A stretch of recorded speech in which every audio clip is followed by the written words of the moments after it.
That's right. We're bringing it back. We're bringing it back. Remember 13 months ago when we were outside in cold March, early April, banging on our pots and pans? I know. What happened to that? I don't know. It just kind of faded away anyways. But why? I don't know. But anyways, welcome to Good News with Kev and Danielle. If you're new to the show here and if you're watching it on YouTube, would love you to hit that subscribe button, like, comment, means the world to us. And it also helps this show get out to more and more people. If you're watching it on Facebook or any other social media, man, just click those like and comment. It really helps out a lot. Especially today, because we are doing a shout out to our healthcare professionals. Absolutely. It has been, like we've been talking about in every episode, basically every career, every profession, every family has really had to pivot over the past 13 months with the worldwide pandemic of COVID-19 that's been happening. This episode, we are focusing on healthcare professionals, and we have a great interview that is going to be a huge blessing, where we have two people who serve in different capacity as nurses, and you're just going to be so blessed by our time with them. Mm-hmm. And so speaking about healthcare, as we kind of set the foundation, lay a little groundwork about healthcare. Healthcare has been a funny thing in our family. It has been a funny thing in our family. And, you know, I have the utmost respect for every healthcare worker. And I just want to say that right from the beginning. Yes. But I also have had in the past. Yes. A little white coat syndrome. So Danielle suffers from, you know, the technical term of this is white coat syndrome, which is it the technical term? That is the technical medical term for being afraid of any procedure having to be done to her. Right? Yeah, I'm fun at the dentist. Oh, the dentist. At the doctors. At the doctor. Pretty much any healthcare. Like my anxiety just goes up a bit. Yeah. And I don't like that happens, because I appreciate the healthcare workers. Absolutely. And I know that they're doing good things for me, and it's good for me to, you know, get checked out and everything. Yeah. But yes, and you say I suffer from it. I would say I used to. That's true. You've gotten a lot better. You've really matured in that area. Thank you. Yeah. So, because I remember one time so we had just gotten a new dentist. And so we were kind of, you know, fairly new in the city. We've been here for a few years, and it was time to really kind of pick a dentist that we wanted. So we went to one dentist's office, and you went for your cleaning. I did. So it was the first time you'd ever been there. Yeah. And you were there in the chair, and they were doing the cleaning. And what happened? I guess it was the hygienist. Yeah, the dental hygienist. And she was cleaning my teeth. And I was just very quietly trying to not let on, but that I was crying and the tears were falling down my face as my mouth is. And the hygienist, she was so sweet, but she just didn't know what to do with me. She was like, why are you crying? No, she was like, are you crying? And I was like, yeah, we're just gone. Just ignore. Like, I'm telling her, ignore it. Don't worry about it. Just keep going, because that's so much better for me. She's like, I'm not very good with this stuff. Like, I'm not sure what I'm supposed to do. So I'm literally coaching her with my mouth wide open and the tears going down my face, going, better for you to keep going. Just keep going, keep going. You know, because it's not, because you weren't crying from the pain of it. No. Like, cause that's what they're looking for. Am I am I hurting you? Am I like ripping this person's teeth out of their mouths, right? So for the longest time, I was the guy who had to make all the appointments for the family, right? Just to make sure that people went for their teeth cleanings and went for their regular doctor checkups and all of that. Terrible mom. I know. I didn't even make appointments for my kids. I know, you were a great mom, but we just had to divvy up based on our strengths. That's right. In our relationship. So, I mean, imagine having that level of expertise, but you also have to then have the bedside manner, and you have to have, you know, so that's a huge job. And just the stress of the job is crazy, right? It really is. Mm-hmm. Like, and I mean, I remember talking about the stress of the job. So my sister, when she graduated from nursing school, so she had just graduated from nursing school, and I had just graduated from computer programming school. Could you get any further apart? No. Not at all. And we were still living at home at that time, both of us. And so we'd be around the dinner table and, you know, having like the dinner conversations, and the parents would be like, oh, what did you do today? And like, oh, I spent 7.5 hours looking through lines of COBOL code to find a a colon that should have been a semicolon. And that's why that accounting software for the company I worked for didn't work. So 7.5 hours looking for a colon that should have been a semicolon in code. See, now I'm seeing the similarity. Right, totally because similar. If you're looking for a colon, she's probably looking through a colon. No, what she was doing, because she was an ER nurse, she goes, oh, that's so cool. Today I held a colon, and I'm pretty sure I passed out at that dinner table. And so I've had kind of a little bit of a front seat on all this, even at a young age, not directly, but through family members. Yeah. So, and one of the things is too, like, being that my roles that I've played over the years have not been particularly healthcare roles per se, but I've worked in the developmental service field, and I've worked with, adults with dementia, and I've worked with adults that have, great needs when it comes to physical ailments as well, when working in group homes. And so I have sort of touched the healthcare field, and it's something weird. And probably if you are a healthcare professional, you relate to this. There's something weird that happens. It's okay to be the helper. Okay. But to be the patient or the client, when you're in that role of always being in the helping professions, it's very hard then to get into that. And I've heard this from a lot of people who counselors, pastors, anyone who tends to help other people. Yeah. It's have a difficult time to receive help. Absolutely. We all need it though, and there's no shame in it. There's no shame in it at all. So I think that's why I'm so grateful for the interview that we have today. If you want to introduce them. Sure. So we have two of our friends today who are part of our church family.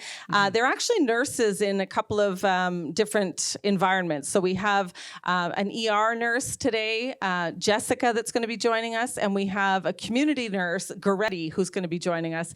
And they're going to have tons to say about their profession and also how things are really challenging during this time frame. This is a crisis in our history. Yeah. And so how challenging it is, but also where they can find some bright spots and be able to cope and move forward. Yeah, and to find some good news as well. Yeah. So let's turn it over to the interview. Great. So it is so great to have Goretti and Jess here with us today at Good News with Kev Danielle. And maybe before we dive into the questions, maybe you could just share with our YouTube audience and social media audience here, exactly what area of healthcare do each of you work in? Maybe Goretti, if we could just start with you. Sure. Hi, guys. So my name is Goretti, and I'm a registered nurse. I have worked mostly in as a community nurse. So I've been a nurse for coming to almost 3 years now. The majority of the part of my career so far, I've worked as a community nurse, and of recent, I've been working as a disability adjudicator. So that's the kind of a different type of nursing, but it's still nursing. So I'm glad to be here with you guys. That's great. Thank you. And how about you, Jess? So I'm Jessica, and I've been a registered nurse for coming up on 14 years now. I've done lots of different kinds of nursing over the past 14 years, but as of late, I've been working in the emergency department. I just left a job at the beginning of the pandemic. I was working at Pembroke Hospital, which is a rural community hospital, and I was an emerge there. And now I'm working at CHIO in the Children's Emergency Department. So. Okay. Well, great. Thank you so much. And so obviously for both of you, like you just shared, Jess, like this has been kind of a crazy year of, because of the pandemic, has impacted, pretty much every field out there. But I think your field especially must have really taken the brunt of all of this. So how has this pandemic really affected you, both professionally and personally? Professionally, it's been a learning curve, and it hasn't stopped. At the beginning of the pandemic, and I think no matter where you worked, it was just so much new information all the time, every shift, every day. It was something new, a new way to do things, a new way to tackle things, a new way to dress and protect yourself. And it was a lot. And I'm so grateful to our occupational health nurses and other members of the team who kind of kept us up to date on all the information so we could do what what we needed. And it was a bit of a wild ride at the beginning. A lot of uncertainty for sure. Very interesting to be able to work through that kind of time, though. I would say that things have stabilized now in terms of the knowledge piece, and things have been fairly constant for us. And we've been able to, I think, pretty consistently just pick up and provide care the way that we always have. We just have some extra measures in place now, and none of it's a surprise. So there's a niceness to that consistency and just that baseline, I suppose, that new baseline, I guess, for us. Things are definitely changing again, though, as our numbers are increasing, and that definitely has an impact on everyone working in hospitals right now. And that I would say that the big impact there is this time it's not so much how we provide the care, but just the volume of people. And so how about for you, Goretti? How has the pandemic kind of affected you professionally and again as well personally? Beginning of pandemic, I was in professionally, I'm going to start that from there. I was working as a community nurse, and my job was actually going to the community and actually talking to my clients and helping them out. And then all of a sudden, we're not allowed to be anywhere. So we had to find ways of supporting people in the community without seeing the people.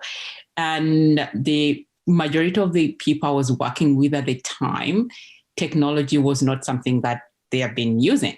So the first couple of weeks, I was not sure if I'm a nurse anymore or not. And I struggled with that a lot because there was a lot of need for nurses to go into the hospital and do this. I don't want to say I couldn't, maybe I could, but at the same time, given my situation, I couldn't.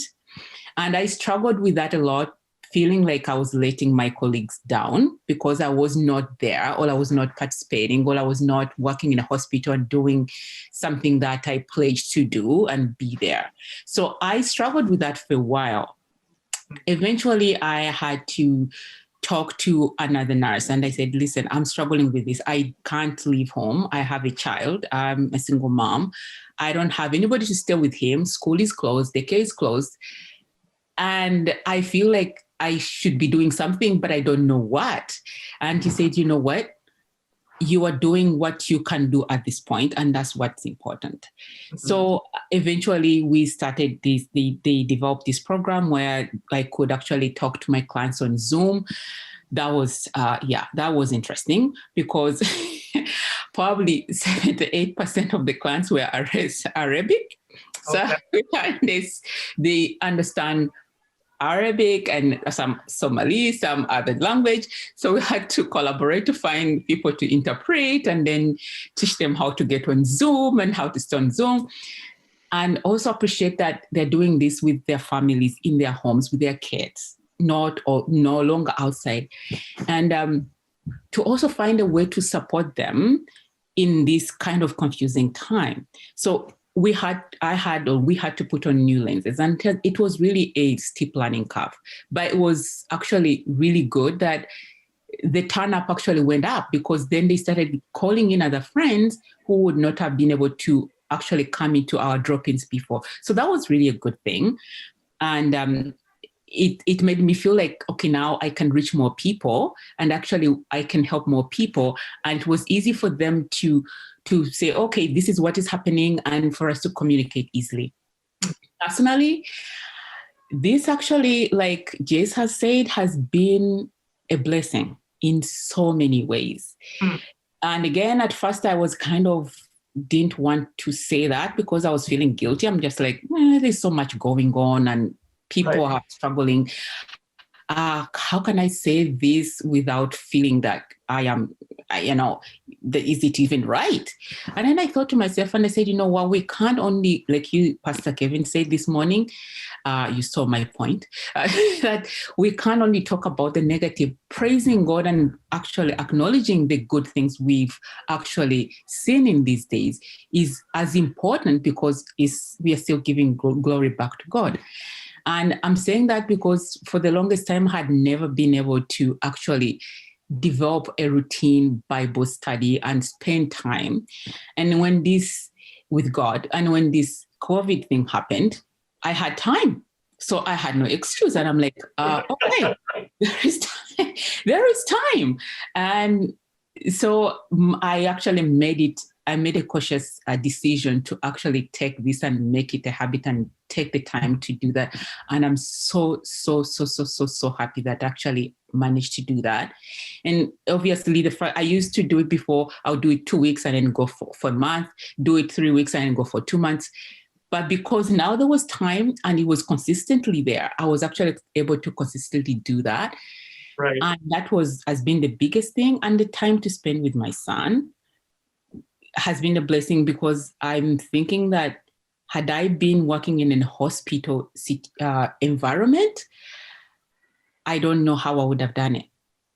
Right. I keep going back to that. I do not think I would have been able to do it, but God provided for me in such a way that I was able to keep working and able to support my son and able to make sure that he gets the services that he needs, all from home.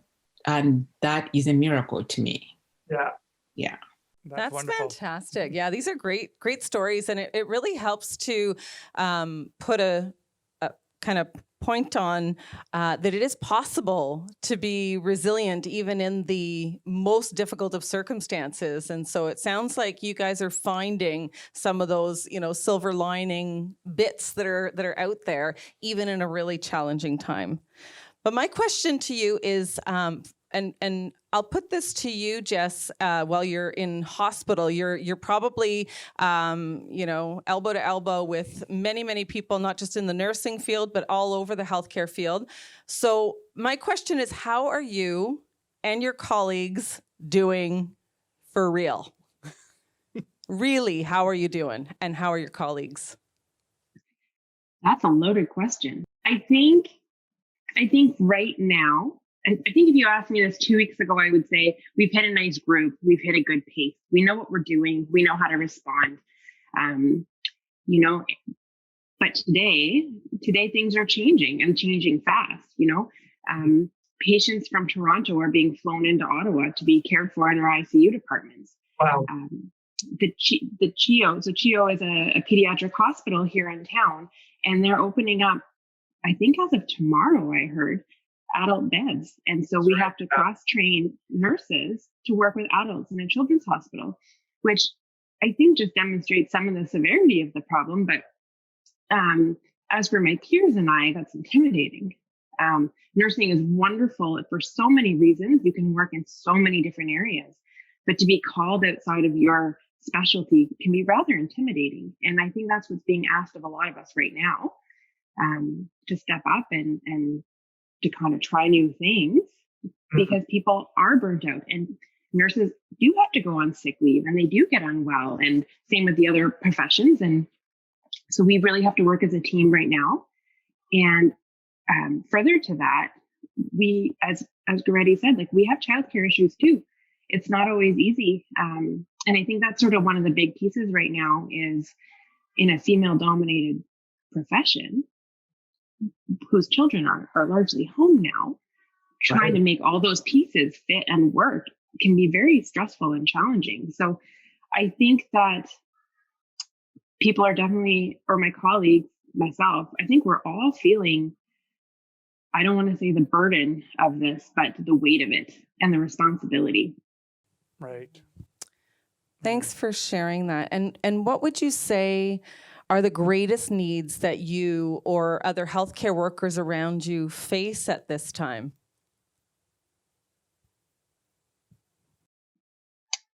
I think that challenge is different for everyone, the greatest need, because, I have peers. Yesterday I was talking with at work who live alone and are horribly lonely and struggling so much with this lockdown, and don't get to recharge the way that they need to by maybe being around people or having those social events. Whereas, you have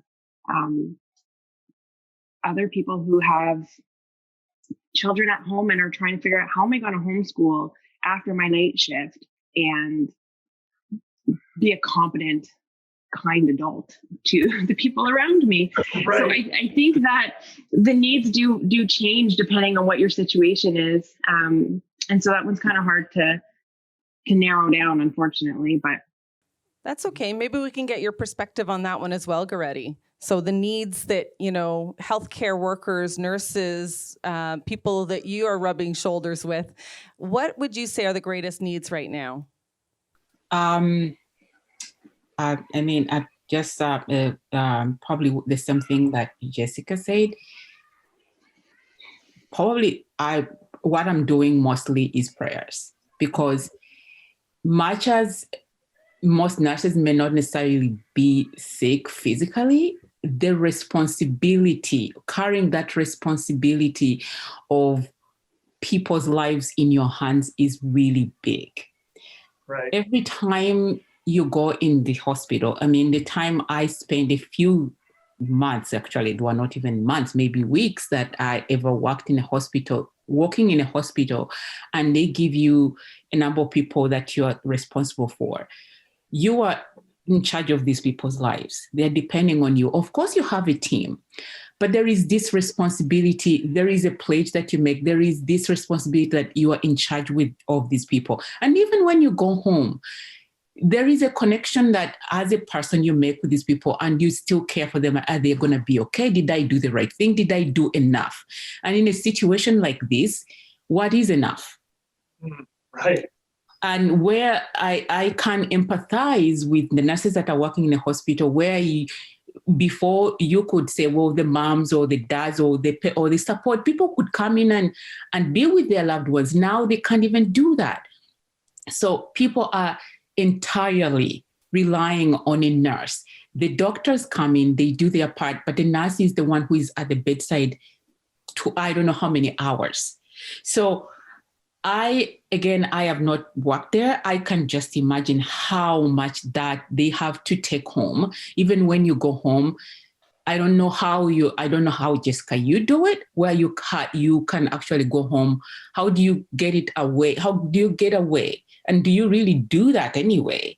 So for me, what I've been doing is praying, and not even just saying, I'll pray for you, but making it a point every night to pray and say, I am praying specifically for nurses, for the doctors, for the people who are at home waiting for their loved ones, who are praying for their loved ones, for those who cannot be with them, for the people who are making those difficult calls and say, listen, you have to talk to your loved one because they are really, really sick and we don't know what we are going to do, or, all that.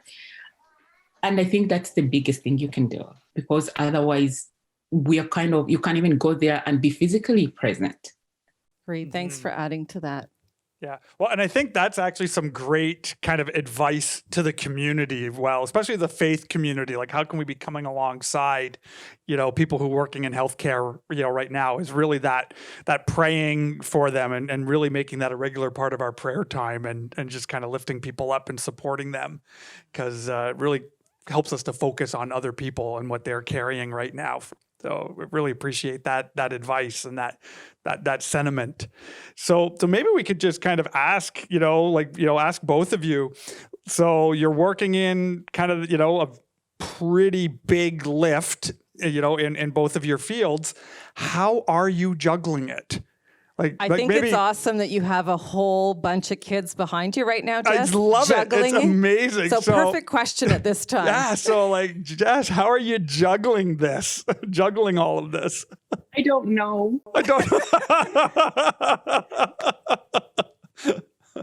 I don't know. I'm very fortunate to be back in Ottawa and have family nearby. We've had to rely on them a lot more than I personally would like to, because it's just impossible otherwise. But right, I don't really know. But it's one of those things. You put one foot in front of the other and you keep going. You don't really have time to stop and think, how am I going to make this work? Right? Like, you get up every morning and you put one pant leg on first and then the other, and you just kind of carry on through your day. And I have to say, there have been some days, some weeks I look back and go, look what we accomplished. How did we do that? And I look ahead, as they announced the last lockdown, my heart sunk and I thought, there's no way we can do this. This is too much.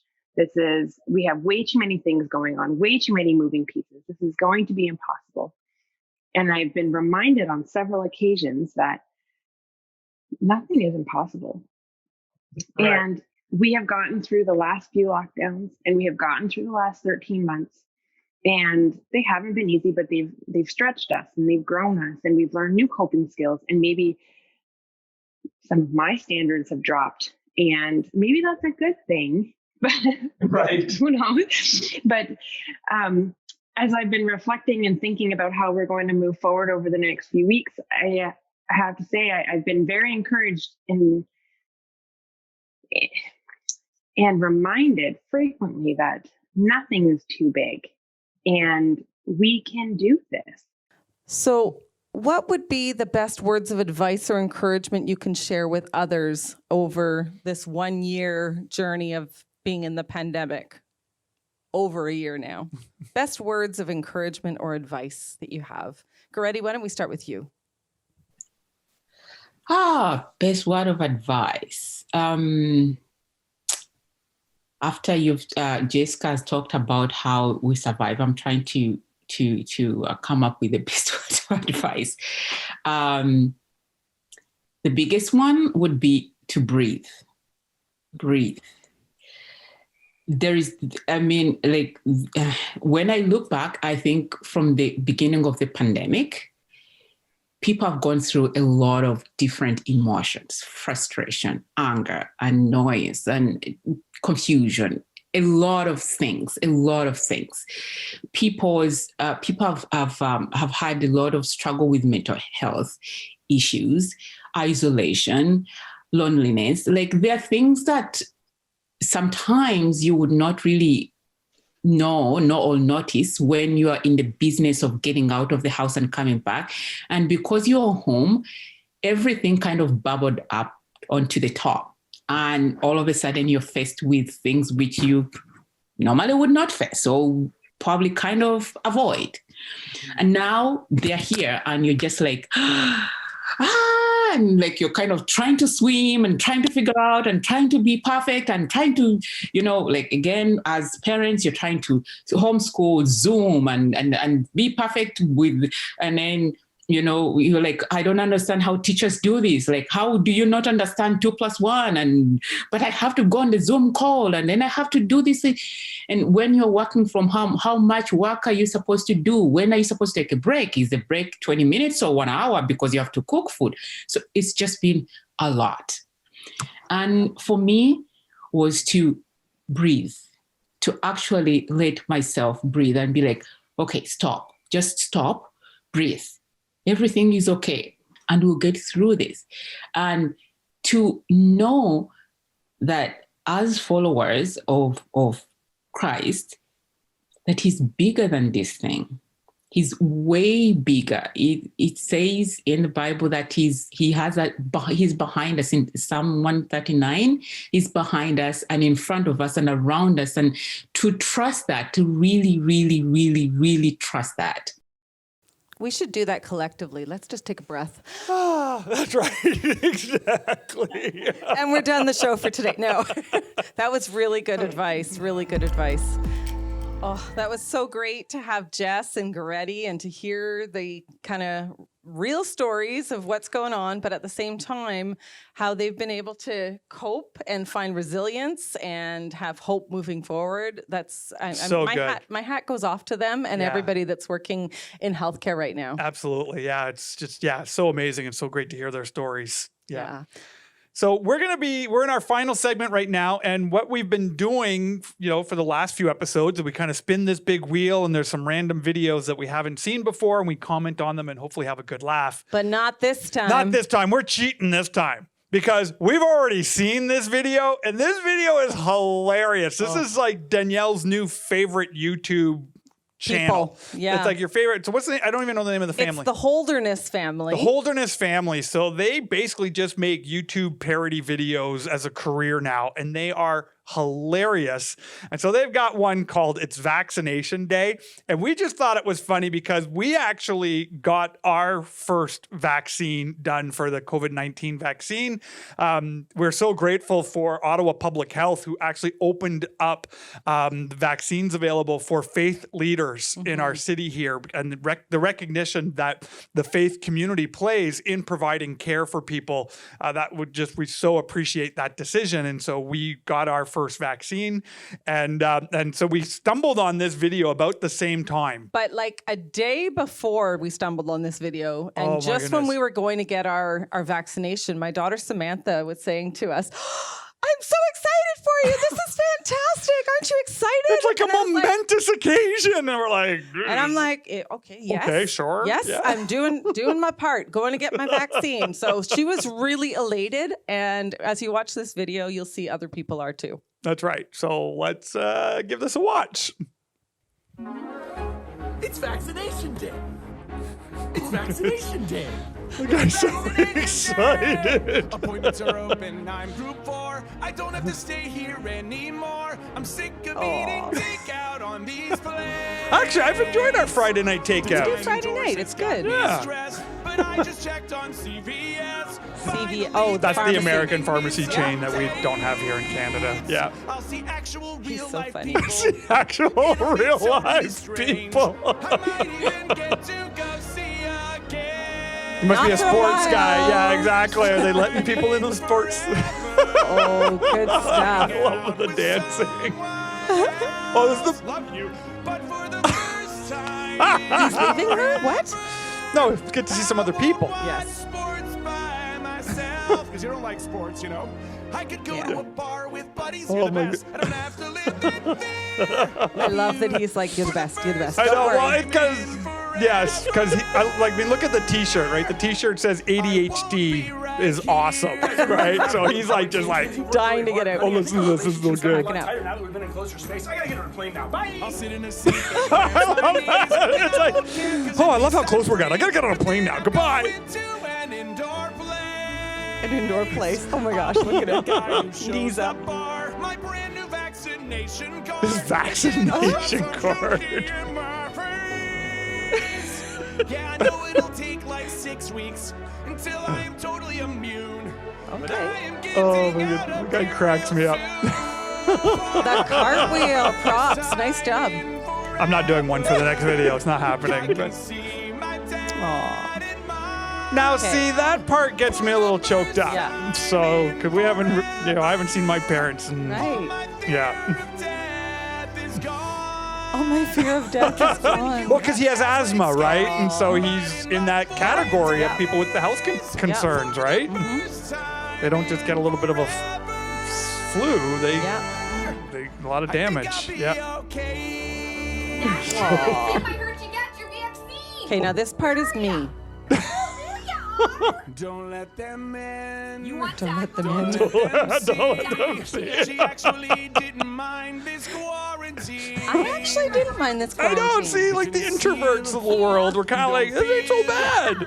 Put on a show. She actually doesn't want to go.